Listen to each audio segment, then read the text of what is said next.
यार आज की इस वीडियो में हम लोग डॉक्टर एक्स के लिए गैस फीस बाय करने वाले हैं। आप लोगों को पता ही होगा कि डॉक्टर एक्स को किसी भी एक्सचेंज पर ट्रांसफ़र करने के लिए आपको कुछ गैस फीस देना पड़ती है और वो गैस फीस हमें EGLD की शेप में देना पड़ेगी। EGLD को बाय करने का सारा तरीका बताने वाला हूँ कि कैसे आपने उसको बाय करना है, कहाँ से बाय करना है और उसको अपने एक्स पोर्टल में कैसे ट्रांसफ़र करना है। और सबसे ज़रूरी बात यह है कि इस वीडियो के बाद एक गिव अवे भी होने वाला है। उस गिव अवे के अंदर मैं तकरीबन 20 लोगों को EGLD फ्री में देने वाला हूँ। तो अगर आप भी फ्री में EGLD लेना चाहते हो तो आपको सिंपली से कुछ स्टेप्स को फॉलो करना है। सबसे पहले आपको मेरे चैनल को सब्सक्राइब कर देना, उसके बाद वीडियो को भी लाइक कर देना और नीचे कमेंट सेक्शन में एक अच्छा सा कमेंट कर देना। उस गिव अवे के जितने भी विनर्स होंगे वो DM में मुझे अपना एड्रेस सेंड कर दें EGLD का और मैं उनको EGLD सेंड कर दूंगा। तो इस वीडियो में बात करते हैं कि हमने अपनी गैस फीस को कैसे बाय करना है। गैस फीस को बाय करने के लिए आपको अपने मोबाइल की स्क्रीन पर लेके चलता हूँ और बताता हूँ कैसे आपने बाय करना है। तो गैस फीस बाय करने के लिए मैं बाइनेंस एक्सचेंज पर आ चुका हूँ। अगर आप चाहो तो किसी और एक्सचेंज से भी बाय कर सकते हो, आपकी मर्ज़ी है। हर तरह की एक्सचेंज पर जो तरीका होता है ना वो सेम ही होता है, कैसे आपने बाय करना है, कैसे आपने सेल करना है। तो जो आपको सूट करे आपने उस एक्सचेंज पर चले जाना है और वहाँ से आपने EGLD को बाय कर लेना, जो कि EGLD ही चाहिए हमें गैस फीस के लिए। एक और बात कि यहाँ पर EGLD को बाय करने के लिए या किसी भी क्रिप्टो को बाय करने के लिए सबसे पहले तो आपके पास USDT होने चाहिए। अब ये नहीं मैं बताने वाला कि USDT आपको कैसे इसमें डालने हैं। आप यूट्यूब से भी सर्च कर सकते हो कि कैसे डिपॉजिट करने हैं इसमें USDT। बहुत ही आसान सा तरीका, P2P इसमें भी कर सकते हो, जैसे आपको सूट करता है। तो जब आपके पास USDT आ जाएंगे तो उसके बाद आपको चले जाना इस वाले सेक्शन में जहाँ पर लिखा हुआ ट्रेड को खोलोगे तो कुछ इस तरह का इंटरफेस आपको देखने को मिल जाएगा। काफ़ी कॉम्प्लिकेटेड लग रहा होगा तो आपको घबराना नहीं है, बहुत ही ईजी काम है। मैं आपको बताता हूँ कैसे करना है। अब यहाँ पर देखो ऊपर आपको बाय एंड सेल का एक ऑप्शन मिल जाता है। उसके ऊपर टोकन का नाम लिखा हुआ है कि कौन सा टोकन आपने अभी सर्च करना है। तो EGLD मैंने पहले सेलेक्ट किया हुआ है। अगर आपके पास EGLD सेलेक्ट नहीं है तो आपने यहाँ पर क्लिक करके आपके पास लिस्ट आ जाएगी सारे के सारे कॉइन्स की।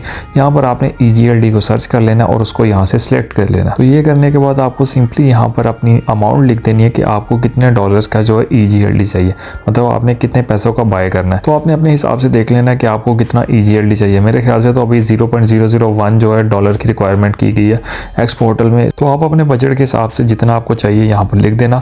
उसके बाद सिंपली आपको नीचे यहाँ पर बाय EGLD पर क्लिक करना है तो आपका जो EGLD वो बाय हो जाएगा। अब जब आपने EGLD को बाय तो कर लिया, उसके बाद आपको क्या करना है, यहाँ पर नीचे वॉलेट में जाना है, क्योंकि आपने जो भी बाय किया है वो आपके वॉलेट में दिखेगा। अब यहाँ पर ऊपर आपको स्पॉट में जाना है, क्योंकि आपका जो EGLD था वो स्पॉट में आ जाएगा। अब यहाँ पर देख सकते हो आपके पास जितने भी टोकन्स वगैरह होंगे, जितनी भी क्रिप्टो करेंसी आपने बाय की होगी वो यहाँ पर स्पॉट में पड़ी होगी, आप यहाँ पर देख सकते हो।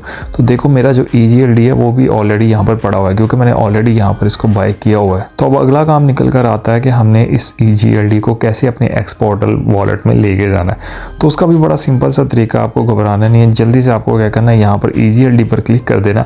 अब यहाँ पर देखो हमारे पास 2-3 ऑप्शंस यहाँ पर नीचे लिखी हुई हैं। अभी यहाँ पर क्या करना है, आपको सिंपली यहाँ पर विड्रॉ के बटन पर क्लिक कर देना। तो यहाँ पर 2 ऑप्शन आ रहे हैं, आपने चूज़ करना है सेंड वाया क्रिप्टो नेटवर्क, क्योंकि हमने क्रिप्टो नेटवर्क के थ्रू सेंड करना। इस तरह का एक फॉर्म हमारे पास निकल कर आ गया। यहाँ पर सबसे ऊपर हमने एड्रेस देना है। तो EGLD का एड्रेस हमें कहाँ से मिलेगा, उसके लिए आपको जाना है एक्स पोर्टल में। एक्स पोर्टल को हमने यहाँ पर ओपन कर लिया। तो अब यहाँ पर हमारे पास देखो ऊपर ही EGLD लिखा हुआ है। अब मैं EGLD पर क्लिक कर देता हूँ तो देखो हमारे पास काफ़ी ज़्यादा ऑप्शंस हैं। तो हमने क्लिक करना है रिसीव पर, क्योंकि हमने यहाँ पर बाइनेंस से रिसीव करना है एक्स पोर्टल में। तो रिसीव पर क्लिक करते हैं तो देखो हमारे पास जो ऊपर ही इसका एड्रेस जो है लिखा हुआ है। अब आपको सिंपली इसको यहाँ से कॉपी कर लेना है। इस बटन पर क्लिक करोगे तो आपका जो एड्रेस है वो कॉपी हो जाएगा। अब वापस चलते हैं दोबारा अपने बाइनेंस पर। अब मैं यहाँ पर देखो बाइनेंस पर आ चुका हूँ। अब यहाँ पर हमने वो एड्रेस पेस्ट कर देना जो हमने एक्स पोर्टल से EGLD का कॉपी किया था।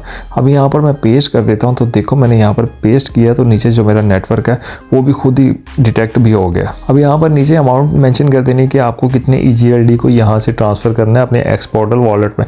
तो मैं अभी मैक्सिमम कर देता हूँ, क्योंकि मुझे यहाँ पर कुछ चाहिए ही नहीं। मैंने तो उसको इसलिए ख़रीदा था कि मैं इसको एक्स पोर्टल में ट्रांसफ़र कर सकूँ। तो मैं मैक्सिमम कर देता हूँ। अब यहाँ पर मैक्सिमम करने के बाद सिंपली आपको नीचे विड्रॉ पे क्लिक कर देना। अब यहाँ पर इसको आपने कंफर्म करना। अब कंफर्म करने के बाद आपने अगर कोई भी बाइनेंस पर पास की जो है सेट की होगी तो उस पास की को आपने यहाँ पर एंटर कर देना और उसके बाद जो है आपका ऑर्डर कंफर्म हो जाएगा। तो यहाँ पर देखो हमारा जो ऑर्डर है कंफर्म हो चुका है। अब यहाँ पर 5 से 10 मिनट का ये टाइम ले सकता है यहाँ से ट्रांसफ़र होने में। नॉर्मली ये 1 या 2 मिनट के अंदर अंदर ही हो जाता है, लेकिन अगर ना हो तो आपने 5 से 10 मिनट तक वेट कर लेना है। तो अब चलते हैं अपने एक्स पोर्टल में और जाकर देखते हैं कि हमें जो EGLD है वो रिसीव हुआ भी है कि नहीं। तो यहाँ पर देखो मैंने अपने एक्स पोर्टल को ओपन कर लिया। तो यहाँ पर EGLD के सामने देखो कि कुछ अमाउंट जो है मुझे यहाँ पर रिसीव हो चुकी है। पहले यहाँ पर 0 था, तो अब मुझे कुछ अमाउंट यहाँ पर शो हो रही है। और ऊपर भी देखो मुझे तकरीबन $1 से तकरीबन ऊपर कुछ अमाउंट शो हो रही है। इसका मतलब है जो मेरा EGLD है वो मुझे रिसीव हो चुका है। अब मैं इसको EGLD को क्लिक करके भी दिखा देता हूँ। यहाँ पर भी देखो कि मेरे पास कुछ EGLD जो मेरे वॉलेट में आ चुका है। तो इसका मतलब है कि जो हमने काम किया था, जो हमने गैस फीस हमें चाहिए थी, वो बाइनेंस से ट्रांसफ़र हो चुकी है हमारे एक्स पोर्टल में। अब इसके बाद हमारे लिए सब कुछ आसान हो चुका है, क्योंकि जब हमने DRX को यहाँ से ट्रांसफ़र करना है अपने किसी भी एक्सचेंज पर जहाँ पर ये लिस्ट होने वाला है, तो अब हमें कोई भी मसला नहीं आने वाला, क्योंकि ऑलरेडी हमारे जो वॉलेट है उसमें गैस फीस पड़ी हुई है। मैं फिर मिलता हूँ कल किसी और एक नई वीडियो के साथ। तब तक के लिए इजाज़त दो। अल्लाह हाफिज़।